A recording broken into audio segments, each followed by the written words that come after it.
রাজধানীর কলাবাগান এলাকায় স্ত্রী ও শাশুড়িকে ছুরিকাঘাতে হত্যার অভিযোগ উঠেছে হৃদয় ওরফে শিপন নামে এক ব্যক্তির বিরুদ্ধে। ঘটনার পর তিনি কলাবাগান থানায় গিয়ে আত্মসমর্পণ করেন। রোববার সকাল 9:30টার দিকে কলাবাগান থানার কাঁঠাল বাগানের আলামিন রোডের একটি বাসায় এ ঘটনা ঘটে।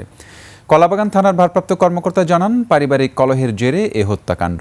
ঘটনার পর অভিযুক্ত হৃদয় ওরফে শিপন থানায় এসে আত্মসমর্পণ করেন। এ ঘটনায় মামলা প্রক্রিয়াধীন। পুলিশ জানায়, শনিবার স্বামী স্ত্রী মোহাম্মদপুরে একটি অনুষ্ঠানে গিয়েছিলেন। সেখান থেকে এসে রাতে কাঁঠাল বাগানের আল আমিন রোডে শ্বশুরের বাসায় ওঠেন। রোববার সকালে তাদের মধ্যে ঝগড়ার এক পর্যায়ে এ ঘটনা ঘটে। পুলিশ ও স্থানীয় সূত্রে জানা গেছে, পিকআপ ভ্যান চালক হৃদয় স্ত্রী ও সন্তানকে নিয়ে আলামিন রোডের একটি ভাড়া বাসায় থাকতেন। রোববার সকাল 9টার দিকে স্বামী স্ত্রীর মধ্যে ঝগড়া শুরু হয়। এক পর্যায়ে ফারজানার মা ফিরোজা বেগম মেয়ের পক্ষ নিলে জামাতা শিপন এই ঘটনা ঘটান। গুরুতর আহত অবস্থায় ফিরোজা বেগমকে ঢাকা মেডিকেল কলেজ হাসপাতালে নেওয়া হলে চিকিৎসক তাকে মৃত ঘোষণা করেন। পুলিশ ফারজানার মরদেহ উদ্ধার করে ময়নাতদন্তের জন্য ঢাকা মেডিকেল কলেজ হাসপাতালের মর্গে পাঠিয়েছে।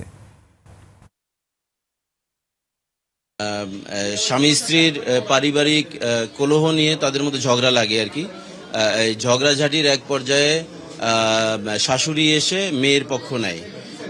তো এই শাশুড়ি এসে যখন মেয়ের পক্ষ নেয়, তখন স্বামীটা আরও রাগান্বিত হয়ে ওখানে ঘটনাস্থলেই তার বউকে তরকারি কাটা চাকু দিয়ে স্টেপ করে এবং পরবর্তীতে শাশুড়িকেও স্টেপ করে।